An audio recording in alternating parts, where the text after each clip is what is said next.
Boa tarde a todas e a todos. Está todo mundo bastante animado, né? Depois dessas belas apresentações aqui, eu até fiquei um pouco preocupado que não trouxe abrigo, né? E ter que entrar na neve aqui para começar a falar, mas eu acho que vai dar certo, né? Bom, em primeiro lugar, eu gostaria de me apresentar a vocês também, até porque é a minha primeira fala como trabalhador agora da gestão pública, né? A minha origem é o movimento social. Eu tenho um relacionamento de muitos anos com a população migrante, até pela minha trajetória como pessoa também. Eu nasci no Paraná, mas a minha família migrou para o Paraguai ainda quando eu tinha 1 ano de idade, e eu voltei para o Brasil já com mais de 20 anos de idade, né? Então, eu passei praticamente toda a minha infância, toda a minha juventude num outro país. Eu sempre falo isso, porque isso porque é importante a gente dizer, né? Antes de falar dos direitos dos migrantes, eu fiz o meu RG com 15 anos de idade. 15 anos de idade, né?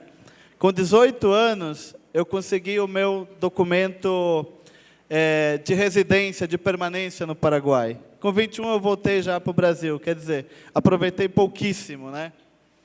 Minha mãe ficou 33 anos no Paraguai até conseguir documento. Conseguiu faz pouco tempo e retornou para o Brasil também na semana passada. Então, mas o que é interessante, né, é de como a luta dos brasileiros, e que são milhares, né, nós somos mais de, pelo menos em algum momento da nossa história, chegamos a passar de 4 milhões de brasileiros fora do país, né? Só no Paraguai éramos mais de 200 mil imigrantes brasileiros, e que tínhamos muita dificuldade. E eu digo isso porque quando tínhamos que falar de sair para a rua, de sair para a cidade, e que nós encontrávamos qualquer agente da polícia, era um temor enorme, né? O que será que essas autoridades vão pedir para a gente? Será que vão deportar a gente, vão mandar a gente embora para o nosso país, e a nossa família, como é que fica, né? Então, acho que isso, eu quis colocar de início essa fala, né? Aqui em São Paulo, eu tenho trabalhado muito no Centro de Direitos Humanos e Cidadania do Imigrante, que é uma entidade que fica aí no Tatuapé, e que trabalha no dia a dia junto com a população migrante. Durante muitos anos, e a Fernanda tem acompanhado muito também a minha trajetória e a trajetória desse movimento de defesa dos direitos dos migrantes, nós lutamos por políticas públicas para os migrantes, né? E no ano passado, aconteceu algo muito interessante. O prefeito Fernando Haddad, quando ainda era candidato a prefeito de São Paulo, ele quis se reunir com a comunidade imigrante.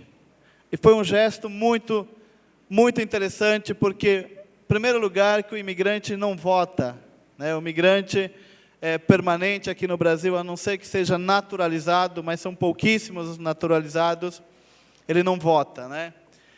E o prefeito Fernando Haddad se reuniu com os imigrantes e topou o desafio de construir uma política municipal de imigração aqui na cidade de São Paulo, né? E eu tive o privilégio de ser convidado pelo nosso secretário Rogério Sutili para assumir essa coordenação, e estou começando. Quer dizer, a minha primeira fala agora em nome da Secretaria de Direitos Humanos e da Coordenação de Políticas Migratórias. E é muito interessante o relacionamento que tem os migrantes com a Guarda Civil Metropolitana, né? Hoje, a população imigrante, vocês sabem muito bem disso. Eu não sei, tem alguém aqui da região do Brás? Tem alguém do Brás? Tem 2 lá em cima. Bom Retiro, também tem. Vila Maria, também tem. Quer dizer, nós temos gente aqui de todo São Paulo, né? A gente identifica que as comunidades migrantes hoje, elas se reúnem em determinados territórios da cidade, né? Como, por exemplo, a Rua Coimbra, ali perto do metrô Bresser, a Praça Cantuta, lá perto da Estação Armênia, ali no Bom Retiro, e outras regiões de Vila Maria, regiões mais centrais de São Paulo. E a comunidade ela entra numa disputa por espaço, né? E é interessante, quem está do Brás aqui, né, a gente olhar pelo nosso... Olhando a cidade de São Paulo, historicamente, nós vamos perceber que o Brás sempre foi uma porta de entrada dos migrantes aqui em São Paulo, né? E o Brás faz parte dessa história da migração. Quer dizer, num momento dado, nós temos o Museu da Migração ali no Brás, né? Quer dizer, num momento dado, chegam milhares de imigrantes, sobretudo da Europa, migrantes do Japão e de outros países. E hoje, essa população maior, principalmente de imigrantes sul-americanos, haitianos também, imigrantes africanos. Antes de eu fazer a reflexão aqui, eu convidei a companheira Laura. A Laura, que é uma mulher boliviana, né? A gente, quando a gente pensa direitos humanos, e que a gente pensa o direito humano do migrante, que está numa condição ainda mais vulnerável, né? Então, se a gente pensa a pessoa em situação de rua, a pessoa em situação de rua migrante, ela está numa situação mais vulnerável ainda. É difícil falar de mais vulnerável, né? Porque está numa situação de violação de dignidade, né? Mas o migrante sempre está numa condição mais desfavorecida pelo fato de ser migrante e muitas vezes, inclusive, está numa situação indocumentada. E quando nós falamos do migrante, da migrante mulher, quer dizer, nós ainda estamos falando de uma população ainda mais sofrida na nossa cidade, né?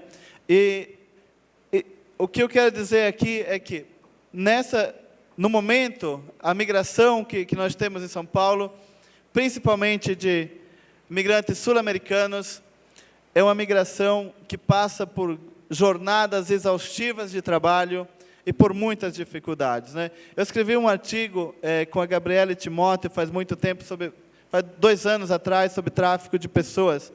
E nós fazíamos justamente essa reflexão sobre a situação da mulher. Até pela condição que as famílias estão organizadas, e pelo pouco que recebe pelo trabalho, tem que mandar uma parte ainda do recurso para os familiares que ficam no país de origem. Quando a família começa a fazer sua regularização migratória, primeiro faz do homem, né?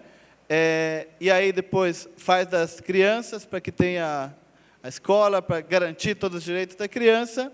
E aí, no final, se ainda sobrar um dinheirinho, faz para a mulher, né? Então, eu convidei a Laura justamente para dar um testemunho, né, aproveitar dentro da minha fala, de uns 5 minutos para vocês, de como que é, na prática, no dia a dia, como é que a comunidade está organizada e quais são os grandes desafios a partir do olhar, não do Paulo Willis, que é um defensor de direitos, que trabalha junto com os migrantes, mas a partir do olhar de uma mulher migrante, de uma lutadora da comunidade boliviana e da comunidade latino-americana. Então, vou apresentar a Laura Marquina, né? Agradeço a Deus por esta oportunidade, de verdade. Como Paulo falou, nós como migrantes, ainda mulher, é muito peso para nós, porque nós não temos informação. Eu, quando cheguei aqui, eu vim por uma situação familiar em Bolívia. Tem minha família, e tem minha irmã que tem 5 filhos. E para poder nós ter um quarto, uma casa é muito para nós. un cuarto, no, 2 quartos. Entonces tuve que eu venir a trabalhar, porque nós não temos que comer, e menos para fazer um quarto. E eu me arriesguei. Eu falei com minha irmã e disse, eu vou a trabalhar. E onde eu vou? Eu quero ir à Itália. Nossa, dinheiro, muito dinheiro. Eu quero ir à França. Nossa, que país está mais perto de nós? E que recebe, e que ajuda a la pessoa? Chile e Brasil. Eu tive essas 2 escolhas antes de vir aqui. E escolhimos Brasil. Por que Brasil? Porque em meu país, Bolívia, tem muita gente estudando medicina. E nós conhecemos muitos allá quando nós vamos para brasileiros. E são muito gentiles, mas muito gentiles, que ajudam muito a gente pobre. Então eu vim para o Brasil. E onde? São Paulo. Eu vim com minha mochila, sem conhecer a ninguém, sem saber falar a língua portuguesa. Eu não sei onde eu chegar, mas estava convicta. Eu sei trabalhar. Eu sei fazer tudo o que, se tem que limpar, se tem que, ou seja, tudo. Mas eu dizia a meu pai, mas pai, só não quero prostituir-me, mas eu sei trabalhar. Então eu cheguei aqui, e quando cheguei, fiquei aí na estação de Barra Funda, e olhava, mas nossa, meu coração bateu um pouco forte, porque vi minha gente,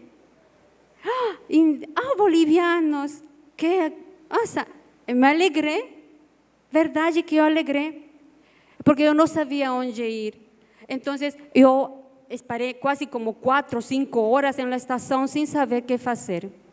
Então eu arriesguei, falei com uma pessoa boliviana e falei, olha, você conhece uma pessoa? Falei, não, é que eu tinha que trabalhar com ele, mas não está aqui. E ele falou, você sabe costurar? E eu falei, sim, mas eu nunca em minha vida trabalhei em costura em Bolívia. Nunca. Mas eu precisava trabalhar. E eu falei, sim, sei costurar. Então, o moço falou, vem que eu vou, tenho que recolher a outra pessoa e vamos à casa. E eu falei, está bom, eu vou com você. E eu fui com ele a trabalhar a sua casa. E quando eu cheguei à casa, o primeiro que esse homem falou para mim, deixa tuas coisas, mexe aí e vai a cozinhar.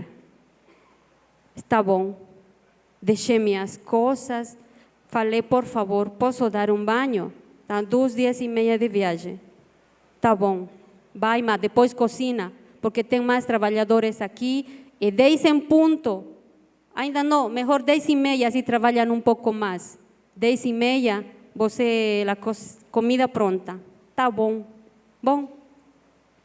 Banhei e cozinhei, mas eu estava muito cansada. Depois disso, ele me falou, você que sabe fazer over ou recta? Nossa, em meu pensiero, eu dizia, o que é isso? Falei recta. Over ainda não sabia, mas recta sei que é recto. Disse recta. Então, ele me levou a seu taller, a sua oficina, e tinha quase como 8 máquinas. E tinha 6 trabalhadores. 2 mulheres e 4 homens. E eu depois. O outro homem que veio era outro mais. Então eu trabalhei, eu dije, e ele me deu roupa de um tecido muito fino para mim. Eu não sabia. Eu não sabia. Fiquei esse dia trabalhando até a 1 da manhã, querendo pisar a máquina, eu não sabia. Ainda não sabia insertar. Mas um moço me disse, é assim. E eu falei, só pedia a Deus, meu Deus, me ajuda. me ajuda a aprender rápido. Meu pensiero estava em minha família, em minhas sobrinhos, que duas tinham anemia. Eu tenho que aprender. Eu vou aprender. Eu vou ganhar dinheiro aqui. E eu, depois disso, tive que aprender. A moça falou para mim, você tem que entrar a trabalhar 6:30, ainda melhor. 6:30, se pode um pouco mais antes, melhor, assim você vai. Quanto mais trabalha, mais ganha. Se você não trabalha, você não vai ganhar. Porque aqui nós pagamos por peça. Tá bom?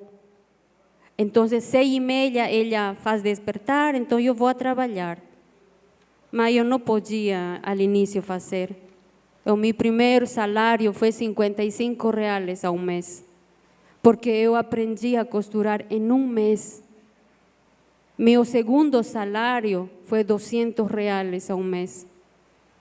Eu chorava, porque eu queria sair da casa e o dono me falava e dizia: a polícia vai agarrar a você, a polícia vai matar, a polícia odia a los bolivianos, odia a los migrantes. A la polícia não gusta que passem aqui na rua. E eu tinha muito medo a los polícias. Então, eu não saía da casa. Ela primeiro não deixava sair, não deixava. Então eu falei: meu Deus, a polícia é para ajudar. A polícia é para informação. A polícia é para dizer: isto é assim, isto se faz, isto não se faz. Você deve ter documentação. Eu não sabia nada, mas só tinha medo da polícia. Então, quando eu já estuve 3 meses e aprendi, eu disse: eu quero meu salário. Eu quero ir a ligar a minha família para saber como estão, porque eu prometi enviar seu dinheiro para comer, mas eu não enviei.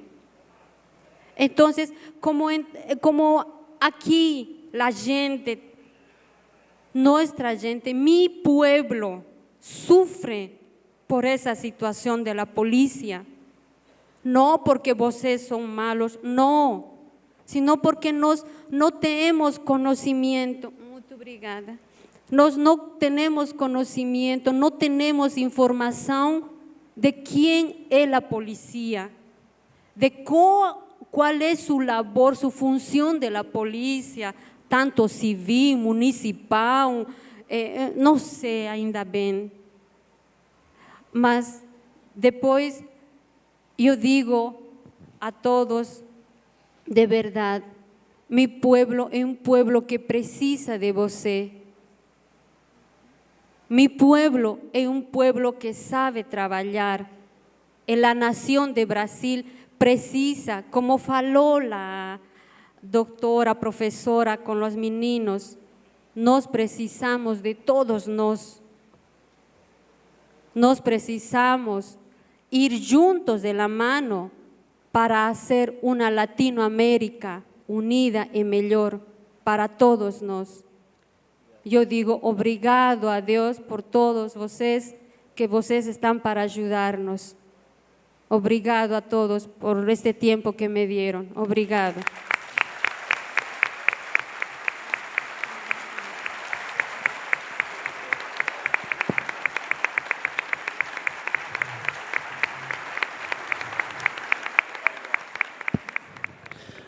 Muito obrigado, Laura. Acho que é interessante, né, a gente trazer a voz da própria pessoa, né? Acho que é muito diferente da gente pegar o relato dela. Teoricamente, a gente poderia fazer uma teoria de como funciona a cadeia produtiva, por exemplo, né, no setor têxtil. A Laura, por exemplo, ela relata todo um contexto que a gente poderia pensar por que as pessoas migram, né? Então ela coloca, quer dizer, tem um projeto, não é só pessoal, mas um projeto familiar de melhoria de vida. E essa é a situação de milhares de pessoas que estão aqui no nosso país. Muitas jovens imigrantes estão aqui, inclusive, nem por vontade própria, porque quando a Laura falou uma coisa muito importante, no caso dela, uma decisão familiar, né? Quer dizer, a família chega num acordo, você vai nos ajudar, aqui não dá, vamos procurar de onde. Mas tem situações em que vêm menores de idade que não necessariamente estariam de acordo com o projeto de imigração, né? E aí tem um segundo elemento. Ao chegar, por exemplo, em Barra Funda, onde há esse contato com outros imigrantes, acontece o aliciamento e, posteriormente, aquilo que vocês já escutaram muitas vezes, a exploração, o trabalho análogo ao trabalho escravo, e que, no final das contas, acaba até se caracterizando como tráfico de pessoas. Dentro do setor da costura, é claro que nós também não podemos criminalizar somente criminalizar os migrantes. Quer dizer, existe um migrante que está explorando o outro, mas ele está fazendo isso porque é fruto de uma cadeia produtiva. Quer dizer, aquela calça, aquela camisa que nós pagamos 200, 250 reais lá no shopping, é aquela mesma roupa que foi costurada pelo imigrante boliviano, imigrante peruano, paraguaio, por R$1,50, e esse R$1,50 repartido entre o dono, despesa de aluguel, e ainda para o costureiro. Como ela fala do... Como é que é? Over e reta, por exemplo. Se ele costura reta, ele vai receber menos de 20 centavos a peça, né? Porque é aquela costura mais simples, né? Mas são elementos. Eu não tenho muito tempo aqui para mim concluir, mas a gente trouxe um lado dessa questão da migração. Mas, olhando num pano de fundo, o que nós precisamos registrar é que o Brasil, apesar de ser um país de imigração, o Brasil é um país que não tem uma trajetória de políticas de integração de imigrantes, né? A lei que rege a migração hoje é o Estatuto de 1980, que a Fernanda vai explicar muito bem isso para vocês, e que está num processo de reforma. Então, um estatuto que não fala em direito dos migrantes. Toda a ótica é a ótica da segurança nacional, a ótica do estrangeiro como ameaça para o país. Essa é a ótica do Estatuto de 1980. O Brasil é o único país da América do Sul que o imigrante não tem direito à participação social, participação política, que o imigrante não vota em nenhuma esfera, nem mesmo municipal. Por exemplo, eu votava no Paraguai, minha família votava, o prefeito da nossa comunidade era brasileiro, imigrante residente lá no Paraguai. E assim é a realidade de todos os países da América do Sul, com exceção do Brasil. A última questão é a tradição de olhar para o imigrante pela ótica dos direitos humanos. E aí que nós temos um grande desafio agora na cidade de São Paulo, e nós queremos construir isso junto com todos os setores da Prefeitura de São Paulo. Dentro desses setores, também a Guarda Civil Metropolitana. A Laura trouxe uma informação importante, quer dizer, o imigrante tem medo da Guarda Civil Metropolitana porque não conhece a Guarda Civil Metropolitana. Mas esse agente da Guarda Civil, que agora é visto com terror pelo imigrante, poderia passar a ser visto como aquele protetor também dos direitos humanos dos imigrantes. Eu acho que são desafios que nós vamos trazer para essa coordenação de políticas migratórias, sabendo que, dentro de uma coordenação de política migratória em âmbito municipal, nós não vamos ter como dar resposta à maioria dos problemas dos imigrantes que são tratados no âmbito federal. Mas o nosso objetivo, justamente, vai ser de ser um ente articulador entre o que é governo do Estado, governo federal, entre Polícia Federal e todas as secretarias, né? Nós temos um dado de 3 semanas atrás, que as escolas públicas municipais, hoje, são 55 nacionalidades de crianças que frequentam as escolas públicas municipais, inclusive imigrantes russos, né? Que deve ter bastante dificuldade, inclusive com o idioma e com a integração. Só os alunos bolivianos são mais de 2.000 nas escolas municipais. Então, assim, essa é uma realidade. O Brasil, hoje, é um ator importante no cenário internacional, como potência, é a 6ª economia do mundo, a Europa está em crise, e a migração para o Brasil tende a aumentar cada vez mais e diversificar ainda mais. Se hoje nós estamos lidando com migrantes sul-americanos, poucos haitianos, africanos, chineses, orientais, esses grupos vão aumentar ainda mais nos próximos anos, e São Paulo é a casa de todos, né? Então, São Paulo é para onde os imigrantes querem vir. E nós queremos contar com o apoio de vocês, justamente, que estão aí na ponta, que estão lidando com a população. Bom, acho que é isso, meu tempo aqui, meus 20 minutos já acabou. Eu queria recomendar para vocês, né, tem um poema do Carlos Drummond de Andrade, o poema do migrante. Eu não trouxe aqui, mas eu me comprometo a passar para o Eduardo Bittar, passar para vocês. É curtinho, mas tem um pedacinho lá que é muito bonito, né? Quando o Carlos Drummond de Andrade reflete sobre a situação do migrante, e ele, no final, ele vai falando: quando eu vim da minha terra, se é que eu vim de algum lugar, né, para outro lugar, e aí depois ele começa a questionar se existe de fato lugar para o ser humano, né? E a conclusão é que o lugar do ser humano é todos os lugares. E nós falamos de cidadania universal hoje, não somos os primeiros a falar, né? 300 anos de Cristo, tinha uma corrente filosófica dos estoicos, já falava de cidadania universal, né? E hoje nós falamos, cidadania universal não significa que todo mundo tenha que sair do seu país, mas sim que toda pessoa tem direito de viver com dignidade aonde quer que ela esteja. Eu acho que esse é o desafio nosso, é o desafio da cidade de São Paulo, e nós estamos aí para construir junto. Muito obrigado.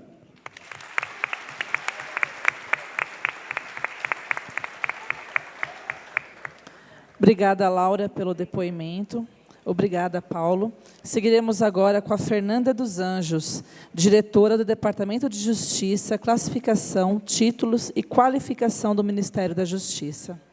Primeiro, muito boa tarde a todos e todas. Eu, inicialmente, gostaria de agradecer às secretarias, à Prefeitura de São Paulo, à Secretaria de Direitos Humanos, à Secretaria de Segurança, e parabenizar por esse momento muito especial, quer dizer, a oportunidade de estar aqui com a Guarda Municipal.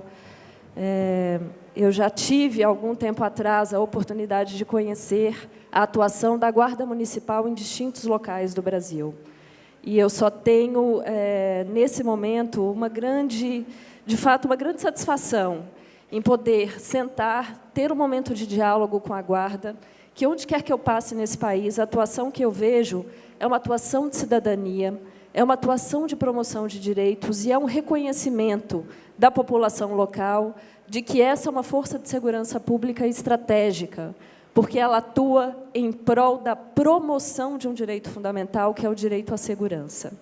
E hoje, né, eu sei que vocês já estão numa jornada, e foi impressionante ver os temas que vocês tiveram a oportunidade de visitar ao longo dessas semanas, falar um pouco sobre a integração de 2 direitos fundamentais: o direito humano à mobilidade, o direito humano a migrar, o direito humano de buscar realizar o seu sonho onde quer que se esteja, e o direito humano à segurança, né? E a Guarda Municipal, eu tenho certeza, tem um papel fundamental na garantia desses 2 direitos. Falar de temas migratórios e falar de tráfico de pessoas, às vezes, a gente mistura vários conceitos distintos, mas nós falamos daquilo que, desde o princípio da humanidade, o ser humano faz, que é buscar o seu sonho de ter uma vida digna em qualquer lugar que seja. E sempre, quando nós pensamos em conceitos migratórios, nós estamos falando desse desejo, desse sonho, né? E entender, portanto, as dinâmicas que se formaram, e eu acho que esse relato emocionante da Laura, ele já praticamente foi o suficiente para essa tarde de hoje. Mas é bom também, né, no nosso cotidiano, nos nossos instrumentos de trabalho, conhecer os conceitos que estão por detrás de cada um dos temas e das políticas.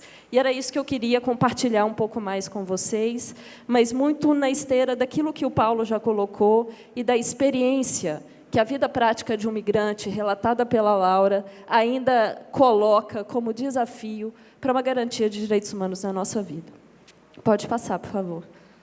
Primeiro, acho que é bom entender de que nós estamos falando. E aí, às vezes, as pessoas falam o imigrante, enfim. A migração é esse processo, né, de deslocamento em que uma pessoa opta por mudar ou viver em um outro local. E, nesse conceito, nós temos a imigração e a imigração, que é simplesmente o ponto de vista de onde se está. Né? A imigração, o processo, o país em que inicialmente eu estava e que eu tenho a perspectiva da saída, e a imigração, o país que tem a perspectiva da entrada. E, nesse sentido, nós estamos vivendo o que nós chamamos no Brasil de um processo de inversão da onda migratória.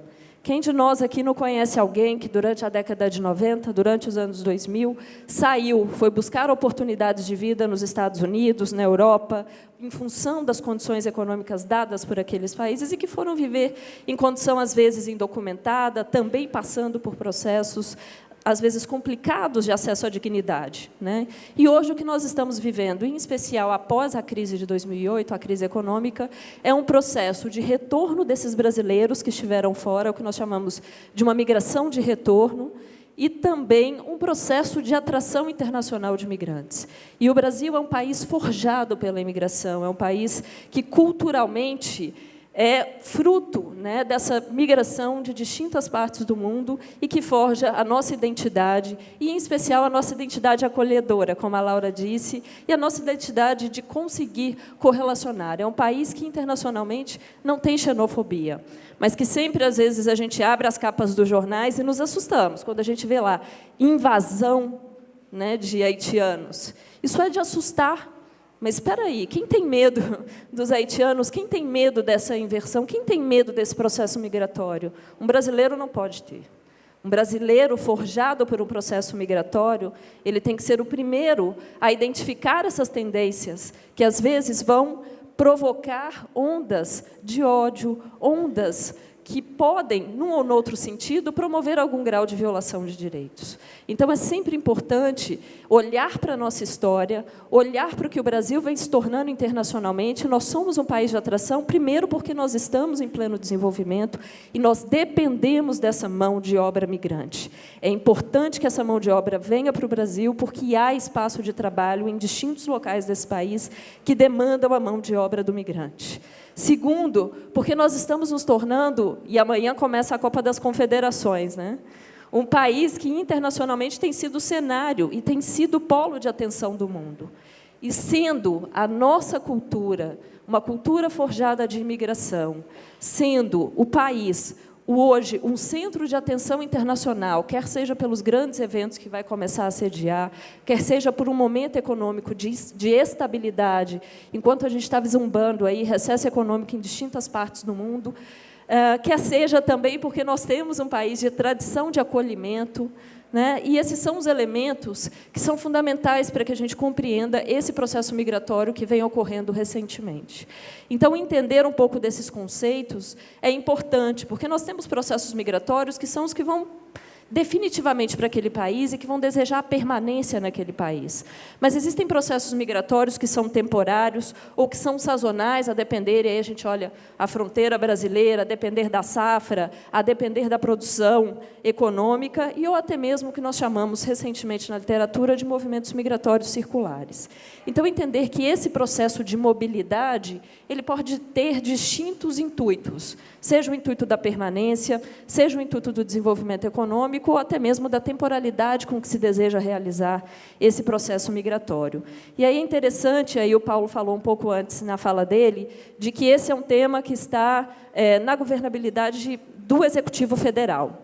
E, de fato, são 3 atores estratégicos dentro do governo federal que fazem a execução dessa política migratória. Tem o papel que é realizado pelo Ministério da Justiça, e aí entra os vistos temporários, a permanência no Brasil, o desejo de naturalização como brasileiro, tem o papel que é cumprido pelo Ministério do Trabalho e Emprego, e aí entram os migrantes que buscam, né, por um visto de trabalho, residir temporariamente no Brasil, mas para trabalhar no país, e ainda tem o papel que é do Itamaraty, do Ministério das Relações Exteriores, que nessa governabilidade da política também vai trabalhar em especial com os turistas, com os embaixadores, enfim, com aqueles que também desejam ingressar no Brasil. E aí a gente já começa a complicar as distintas formas de ingresso no país. E, de fato, Paulo apontava para algo que ainda é um grande desafio. Nós lidamos com uma legislação migratória que é concebida no momento pré-democrático, em que a lógica não era uma lógica de promoção de direitos, e sim uma lógica de restrição em função da segurança nacional, que era imposta e discutida naquele contexto da década de 80, ainda quando saiu o Estatuto do Estrangeiro. Esse é um desafio que está posto, o Brasil está preparando uma nova legislação para trabalhar sobre a ótica de uma lei de migrações, que é o que boa parte dos nossos irmãos latino-americanos já realizaram e que ainda remanesce aqui, lá da época pré-democrática da ditadura brasileira, como um resquício que precisa ser enfrentado e discutido pelo Brasil. Pode passar, por favor.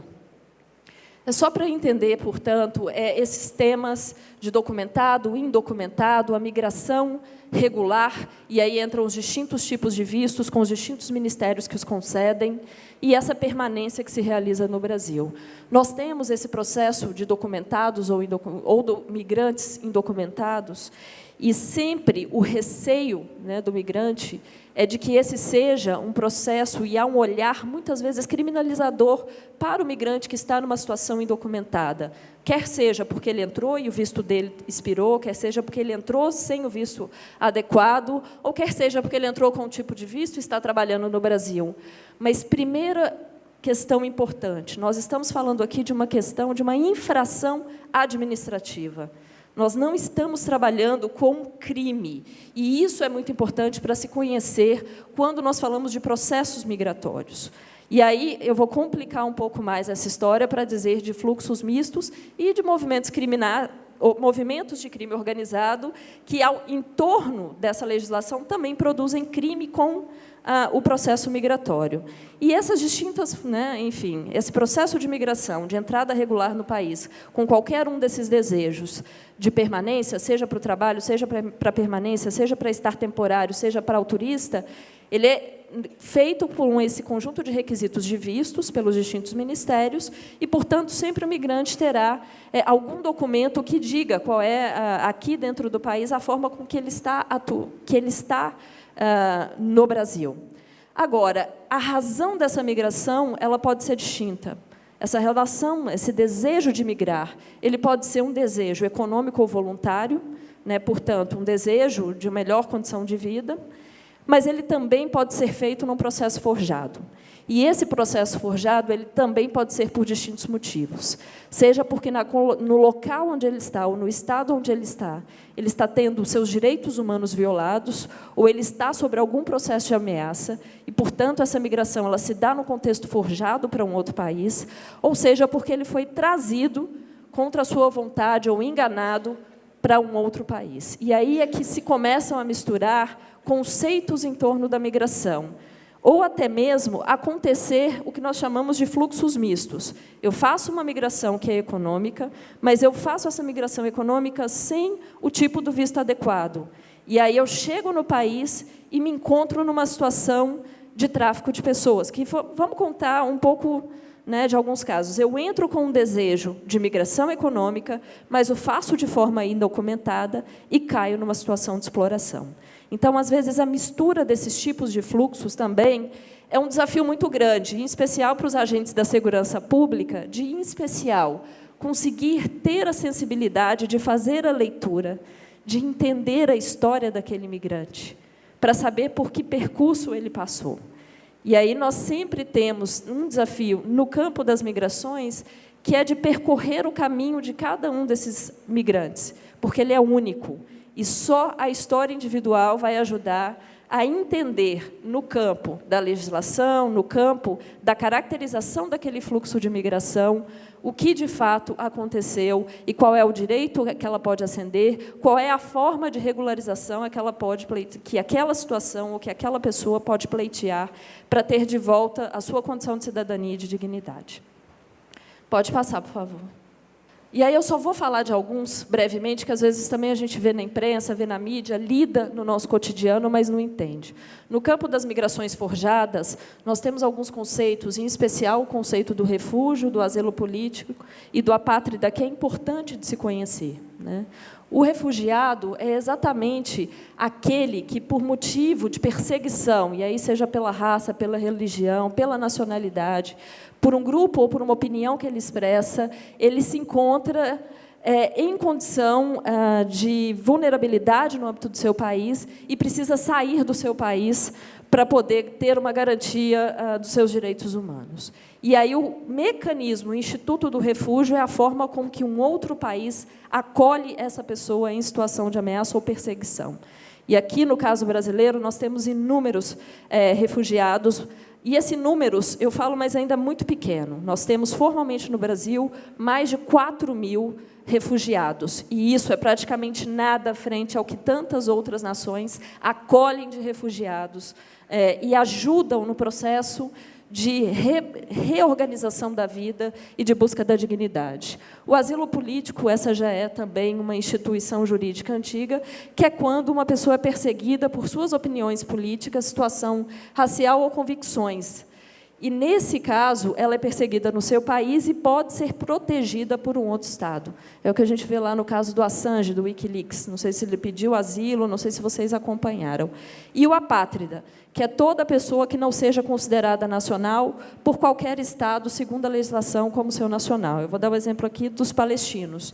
Não há o Estado palestino que, portanto, reconheça os palestinos como seus nacionais. E aqui a gente lida com a situação dos apátridas. No caso brasileiro, ainda falta para os apátridas uma legislação que nos ajude a empoderar e ter mecanismos de proteção maior, porque o que nós trabalhamos ainda hoje é só a Convenção Americana, no âmbito da OEA. Mas ainda precisamos de uma lei de apatridia, que também está em discussão e que precisa ser um dos campos de avanço para a promoção de direitos no país. Pode passar, por favor. E existem movimentos, e aí entra também no campo, às vezes forjado, às vezes não, que são os movimentos que, aproveitando de um cenário de desafios que são postos pelo contexto da migração, forjam o crime em torno das migrações. E aí, as causas das migrações, elas são múltiplas e são distintas, o Paulo falou sobre elas, mas movimentos que exploram a oportunidade da migração de forma organizada e de forma criminosa, e aí existem duas grandes diferenças em torno da legislação internacional. Uma é o que se chama do contrabando de imigrantes, é aquele que busca explorar o migrante para forjar um processo de entrada num outro país. Portanto, o objetivo é explorar aquele que deseja migrar com o único intuito de introduzi-lo num outro país.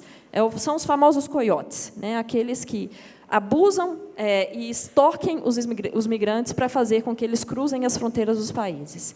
E o tráfico de pessoas, que já é aquele movimento em que você traz o migrante de um país para um outro, ou dentro do mesmo país, e, nesse processo, você o faz não só cruzando a fronteira, mas, em especial, promovendo uma exploração posterior para essa vítima.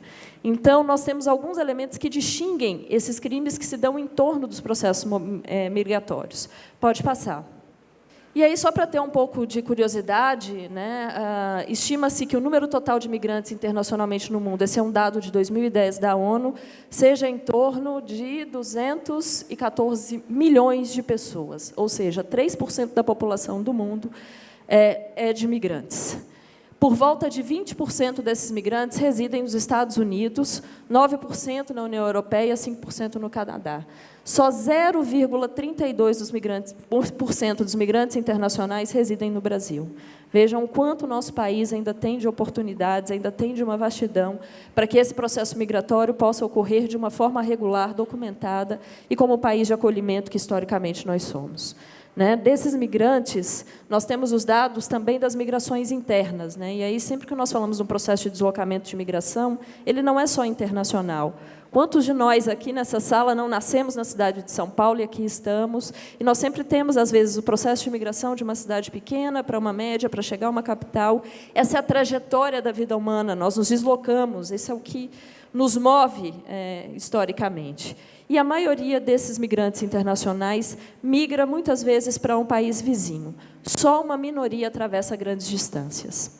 Pode passar. E aí eu queria só no conceito do tráfico de pessoas, porque assim, essa é uma política que vem crescendo, já são 10 anos de uma história de uma política brasileira, mas que acabou ganhando também uma grande visibilidade com a última novela, né? Que também já foi um esforço de alertar que, na contemporaneidade, nos dias de hoje, a escravidão continua a ser um desafio para todos os países do mundo.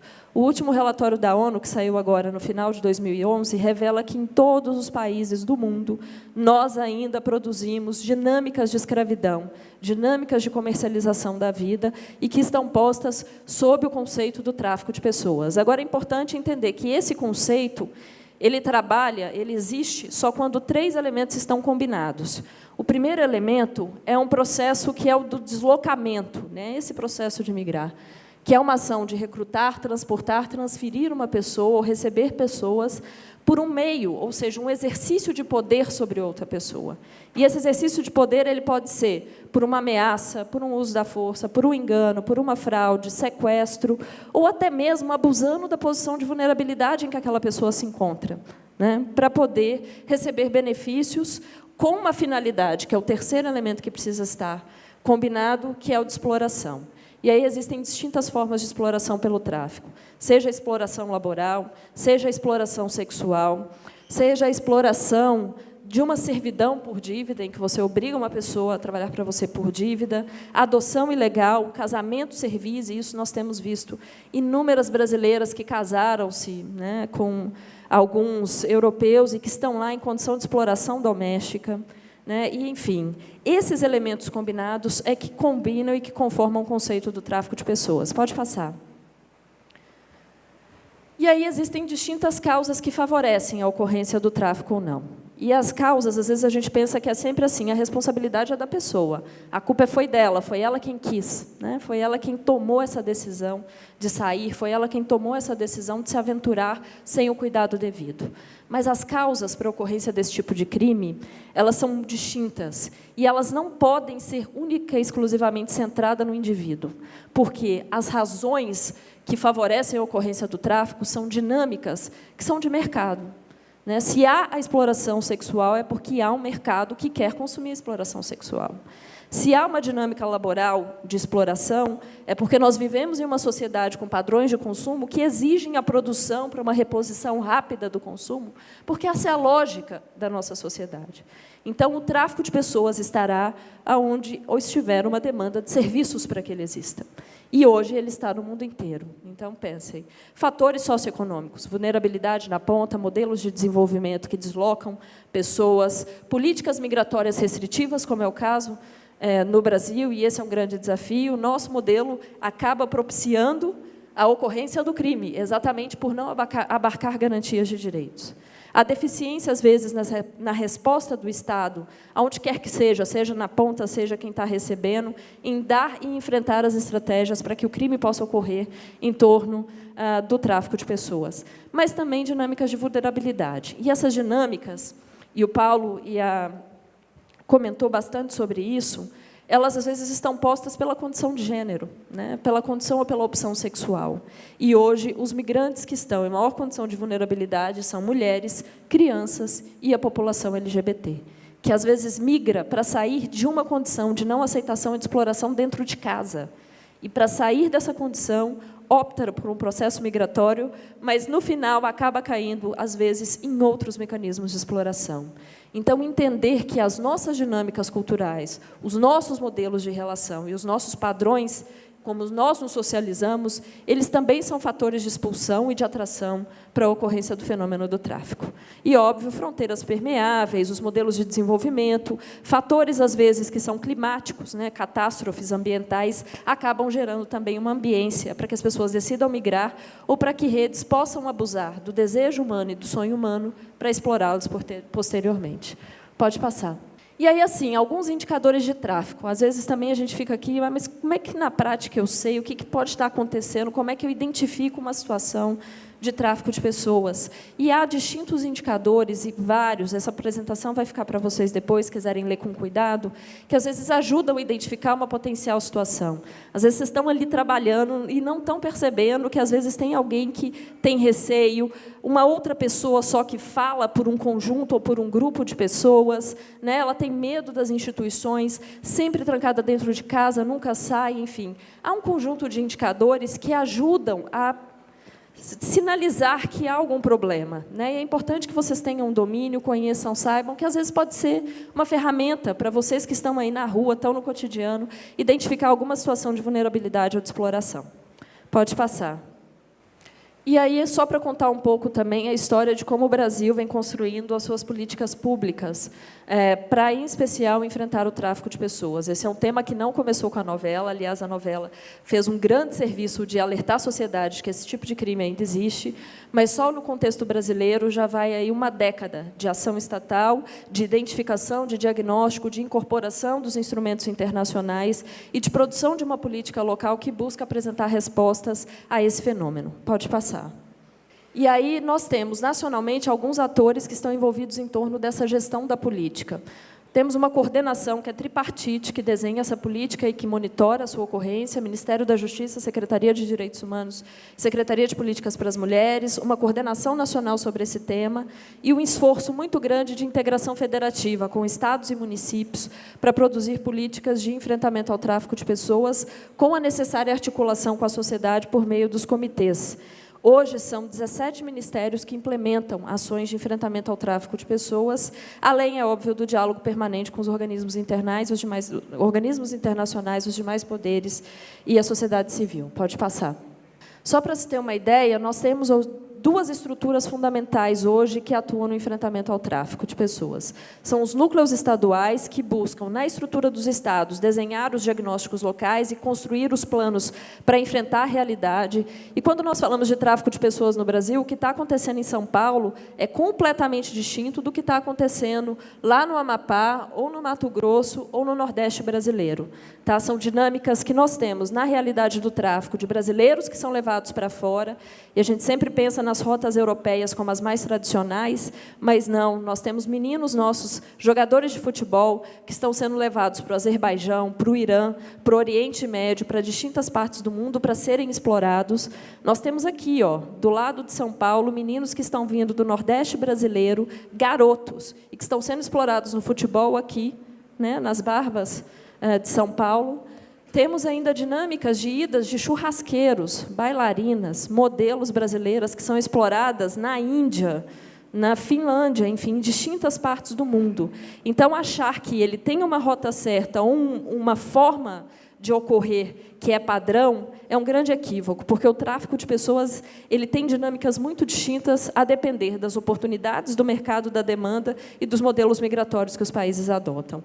E aqui nós temos inúmeros estrangeiros que são explorados no Brasil por dinâmicas do tráfico, seja na região sul, paraguaios, bolivianos, peruanos, seja aqui na Grande São Paulo, e aqui já tem um histórico de identificação de situação de violações, em especial na indústria têxtil, seja em outras partes do Brasil. Pode passar. E aí os núcleos e postos são essas estruturas que prestam esse atendimento. Então, dentro do aeroporto de Guarulhos, por exemplo, nós temos um posto avançado de atendimento humanizado ao migrante, que faz um processo de orientação e identifica potenciais situações de tráfico de pessoas. E, neste ano, o governo brasileiro aprovou o 2º Plano Nacional. Nós já estamos no 2º ciclo de produção de respostas do Estado para enfrentar o tráfico de pessoas. Pode passar, por favor. Esse processo ele foi participativo desde o início para a sua construção, e ele contou pela primeira vez com a oportunidade da comunidade de brasileiros que está fora do país de também mandar contribuições para esse processo. Então, foram várias plenárias livres que geraram o nosso 2º plano, que tem 115 metas para serem implementadas no ciclo de 4 anos. E quais são os principais temas? O primeiro é o aperfeiçoamento do marco regulatório no contexto brasileiro. Nós precisamos garantir mais direitos, melhorar uma legislação migratória e, em especial, também tipificar adequadamente o crime de tráfico para dar conta de todas aquelas formas de exploração. Produzir uma integração e fortalecimento das políticas públicas. E aqui entra como que a política de saúde está preparada para saber identificar, atender e produzir a reinserção biopsicossocial.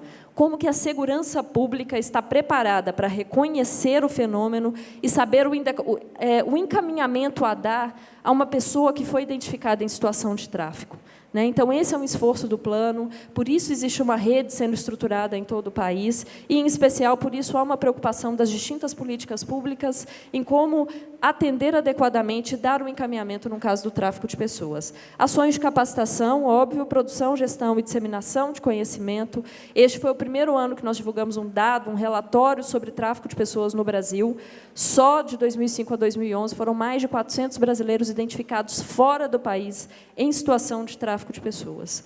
Imaginem no Brasil que não coleta dados ainda, a segurança pública não coleta dados adequados sobre tráfico de pessoas, no nosso caso. E campanhas e ações de mobilização, e eu queria fechar aqui agradecendo essa oportunidade, contando um pouco da campanha brasileira que nós acabamos de lançar de enfrentamento ao tráfico de pessoas, que é um esforço global. Esse é um crime que não tem fronteiras, esse é um crime transnacional, e um desafio que está posto para o tráfico de pessoas é exatamente que as instituições saibam reconhecer o processo migratório e, em especial, saibam dar ao processo da migração o devido reconhecimento de que aquilo é um direito humano e de que, portanto, deve estar cercado de todas as garantias para o exercício da cidadania, onde quer que o indivíduo esteja. E eu fecho com a campanha brasileira. Eu não vou passar o vídeo da campanha, eu vou passar o making off, porque eu queria que vocês visitassem o site da campanha, tá bom? Aí vocês vão ver o vídeo lá. Vocês vão ficar só com o gostinho do making off aqui hoje. Pode passar, por favor? O vídeo, só para vocês conhecerem. Muito obrigada, e a gente fica agora para o debate.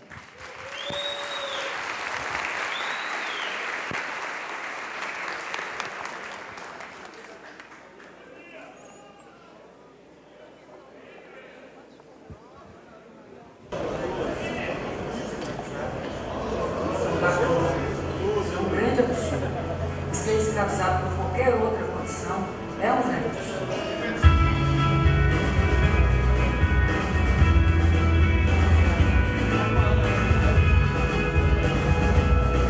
Então, acho que o 13 de maio simboliza uma vitória, a ponto de ser lembrada uma ação, uma atuação de pessoas conscientes, pessoas que tinham uma noção exata da importância do ser humano dentro da sociedade.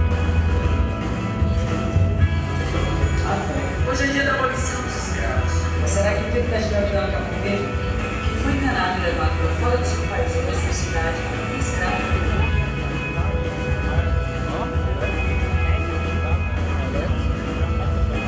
Eu me sinto honradíssimo de ter a oportunidade de poder ajudar, porque eu sei que muitas vozes vão estar a partir da minha. Eu acho que a denúncia é o caminho mais eficaz e mais rápido. Impossível alcançar um objetivo de vitória, de dissolução dessa máfia de escravidão, sem que as pessoas denunciem. Isso vale para a pedofilia, isso vale para a violência doméstica, isso vale para a violência contra a mulher, contra o homossexual. Isso não tem que acontecer. É uma honra estar ajudando e podem contar comigo. A minha voz vai bem longe. Eu acho que o Coração Azul é uma esperança de fazer o Coração Vermelho bater. O tráfico de pessoas é onde a escravidão começa. Ligue 180 ou 100 e denuncie que a escravidão acaba.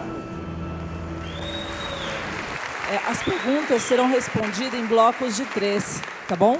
Junta 3 questões e eles respondem, tá? Vou dirigir a pergunta para a Fernanda. Fernanda, eu sou Carlos Augusto, sou presidente do Sindicato dos Guardas Civis, sou migrante baiano, né? E, como tal, a minha pergunta vai ser bem, um pouco mais longa. Quando me retirei da minha Bahia e vim para São Paulo, nos anos 70, sofri muito, porque tudo que acontecia de ruim era culpa dos baianos. E hoje, eu vivencio uma situação que me chama a atenção exatamente em decorrência dos filmes americanos, onde nós vemos os filmes que tem assim, todo mundo que fala espanhol é mexicano. Em São Paulo, nós vivenciamos uma situação que nós temos muitos bolivianos, mas também temos chilenos, temos paraguaios e temos vários outros latino-americanos. A nossa Constituição fala que devemos buscar a integração latino-americana, mas só no papel. E a população boliviana, hoje, é muito discriminada e, apesar de ser discriminada, ela é identificada, porque todos os povos latino-americanos que tiver aparência assim, índia, né, todo mundo fala que é boliviano. Então, eu gostaria de saber exatamente como fazermos para que não tenhamos reproduzido aquela cultura americana no nosso país. Boa tarde. A minha pergunta vai ser feita para a Fernanda. Tudo isso que vocês disseram aí foi muito interessante, né? Eu acho que o povo estrangeiro tem sim que ser respeitado, tem que ser tratado com dignidade dentro do nosso país, não só pelo fato de serem estrangeiros, mas principalmente por ser um ser humano. Agora, por outro lado, está sendo adotada várias e várias políticas para que esses direitos sejam defendidos pelos órgãos federais. Mas eu gostaria também que nós brasileiros, como se tivessem algumas situações difíceis no exterior, que Itamaraty, Ministério da Justiça, Ministério das Relações Exteriores, dessem um apoio a esses brasileiros. O Paulo é oriundo do Paraguai, e nós sabemos que muitos brasileiros, muitos brasileiros foram expulsos do Paraguai. E nós não vimos uma ação firme e efetiva do governo na defesa e na proteção desses brasileiros. Na Bolívia, tem até a situação de 12 brasileiros, estou falando 12 brasileiros, independente da agremiação a qual eles torcem, que os direitos humanos deles lá também não está sendo respeitado, e a gente não vê uma ação efetiva dos órgãos federais na defesa desses brasileiros. Não se sabe se é pelo fato de um senador boliviano estar asilado há mais de um ano na embaixada brasileira, né? Então eu gostaria que se tivesse cuidado também, que esses brasileiros fossem respeitados. Independente de qualquer coisa, nós não podemos reproduzir o que fazem conosco lá fora com o povo que vem ao nosso país. Boa tarde. A minha pergunta é para a Fernanda. Eu sou o inspetor Guilherme, da Suplan, e eu gostaria de saber qual será a prevenção quando diversos europeus e de diversas nacionalidades entrarem no Brasil e saírem como a brasileira, de mão dada, casado, e você não ter como saber se é um casamento servil, onde a mesma vai servir lá fora na exploração sexual. E como também tentar fazer uma prevenção primária, que eu digo, dentro das escolas. Por quê? É feito campanhas dentro de aeroportos, dentro de rodoviárias, mas onde está a pessoa que vai ser aliciada? Dentro das escolas. São ali que estão aquelas crianças que vão crescer, se tornar mulheres. Então, eu gostaria de saber o que o governo brasileiro vai fazer durante esse período. Obrigado.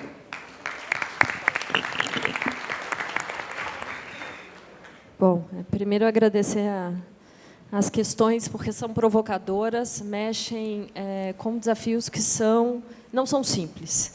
E o Carlos, quando conta a sua trajetória da Bahia, traz um desafio, que é o de como superar a discriminação. Eu acho que se nós já tivéssemos encontrado alguma fórmula mágica, nós viveríamos numa sociedade muito mais igualitária, sem violações de direitos. Eu acho que esse é o desafio e essa é a nossa luta. E eu tenho certeza que se há 5 dias vocês estão aqui se debruçando por compreender melhor distintas formas de discriminação, é exatamente porque o nosso esforço, e vocês como educadores, têm de desconstruir esses mitos que são postos em torno de alguns temas. E a gente viu aqui, ao longo dessa semana, mitos que são postos, falsos mitos, que são postos em torno de distintos temas. E no Brasil nós ainda lidamos com um mito muito difícil de lidar, que é o mito das migrações, que é o medo da diferença, que é o desconhecimento da diferença. E eu acho que esse é um esforço que nós precisamos, num processo de enfrentamento às distintas formas de violência e de promoção dos direitos humanos, de, em especial, respeitar compreender,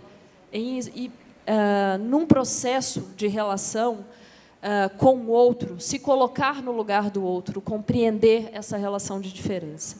Qualquer processo de discriminação, ele pressupõe uma alteridade para ser enfrentado, ele pressupõe esse lugar de um olhar que saiba respeitar, reconhecer uma diferença. E, no caso das migrações, nós lidamos com uma multiplicidade de costumes, culturas, biotipos, que vêm das distintas partes do mundo. E o Brasil, sendo polo de atração, não são só os nossos irmãos latino-americanos que estão vindo para o Brasil.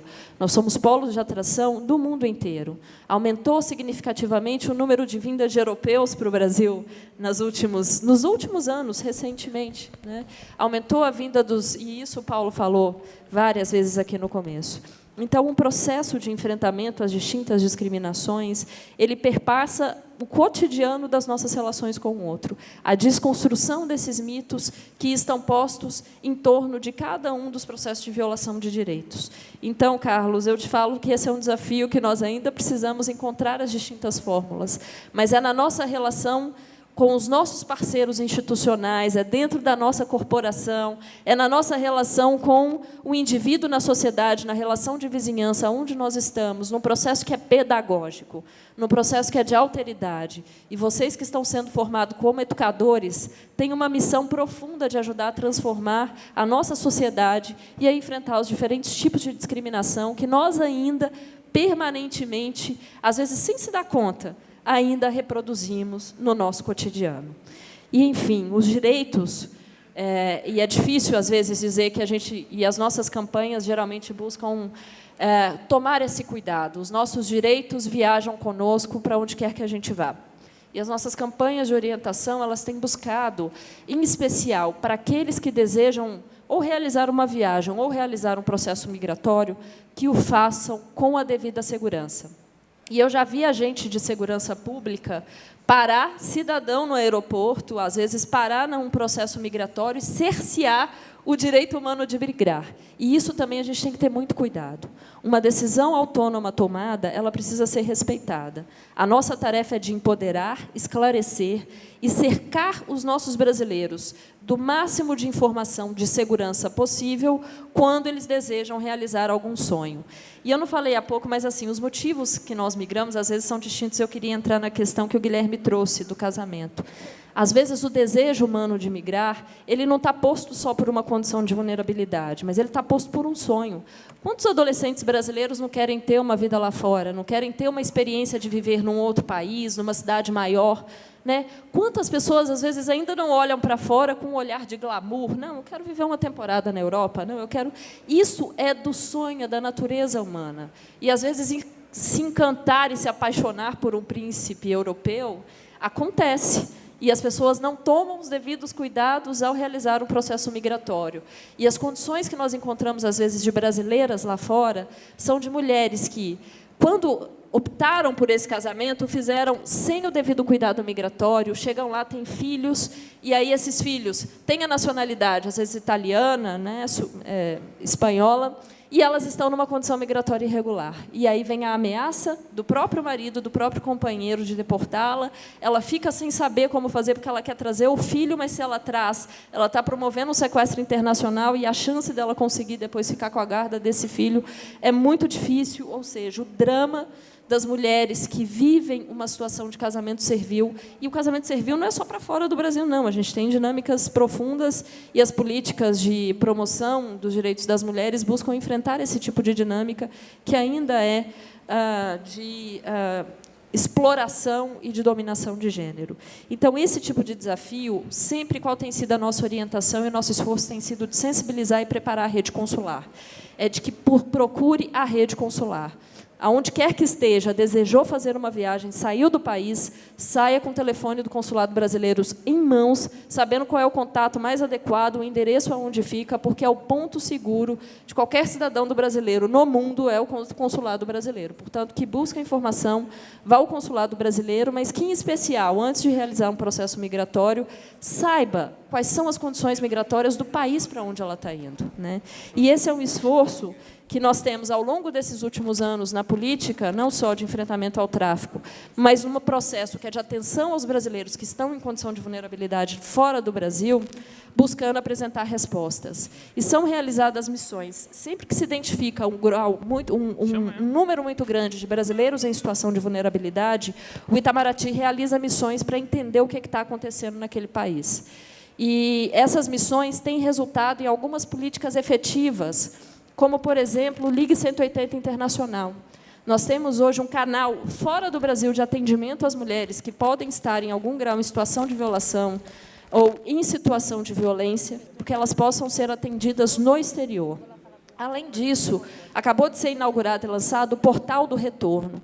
Muitos brasileiros, às vezes, estão lá fora, já gastaram seus dinheiro, muito dinheiro, tentando regularizar sua condição migratória, já não querem permanecer, em especial na Europa, porque estão em dificuldade de encontrar oportunidades de emprego ou dinâmicas que permitam se manter economicamente nesses países que estão em crise e que também não sabem como regressar, não sabem como voltar para o Brasil.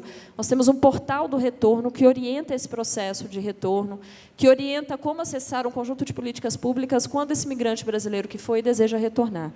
E, no caso dos bolivianos, os brasileiros que estão na Bolívia, há uma missão brasileira acompanhando, há um defensor, inclusive, daqui de São Paulo, um defensor público, que está, nesse momento, na Bolívia, negociando com as autoridades bolivianas essa questão dos brasileiros que estão lá. Cadê o Charles, que falou sobre isso?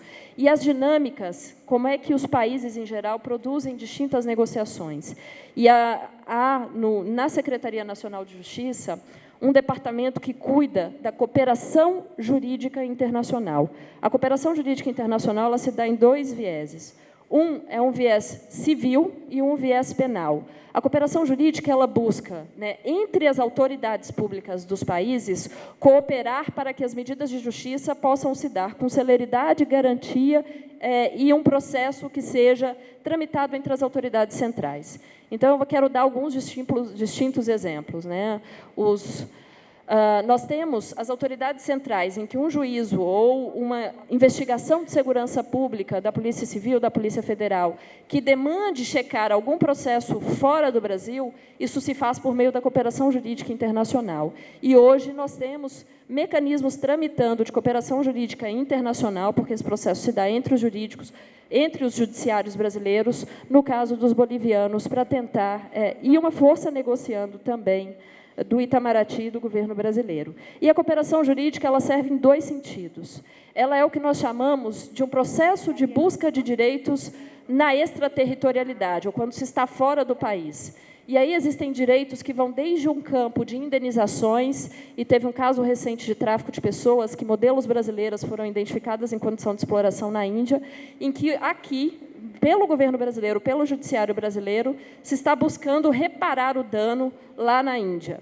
A mesma coisa se dá em processos de alimentos, pais brasileiros, pais com nacionalidades distintas, em que a mulher decide regressar e o filho está no Brasil e ela quer ter uma ação de cobrança de alimentos internacional. Bom, existem mecanismos formais e os estados firmam acordos de cooperação exatamente para que isso ocorra com a celeridade, com a maior garantia de direitos possível. E hoje a nossa Defensoria Pública da União também vem buscando não só atender os estrangeiros que estão no nosso Brasil, numa assistência jurídica gratuita, como cooperando com outros países para que os brasileiros que estão lá fora também tenham acesso à justiça gratuito por parte dos órgãos que produzem esse atendimento nos demais países. Então, é sempre um esforço que está sendo produzido. Eu acho que o desafio ele sempre tem que ser visto pela ótica de desejar e deixar que o sonho possa se realizar, não frustrar os sonhos e não violar esse direito humano de sonhar, que é o mais precioso que nós temos. Agora, um processo de imigração, o importante sempre é que ele esteja fundado na maior garantia de informação e de segurança para que as pessoas não venham a cair em alguma situação de exploração. E que a nossa cultura brasileira, que é tão acolhedora, que é tão expansiva, que é tão alegre, que foi o que encantou a Laura lá fora, ela possa continuar servindo de exemplo e ela possa inspirar dinâmicas que são de cidadania e não de violação de direitos.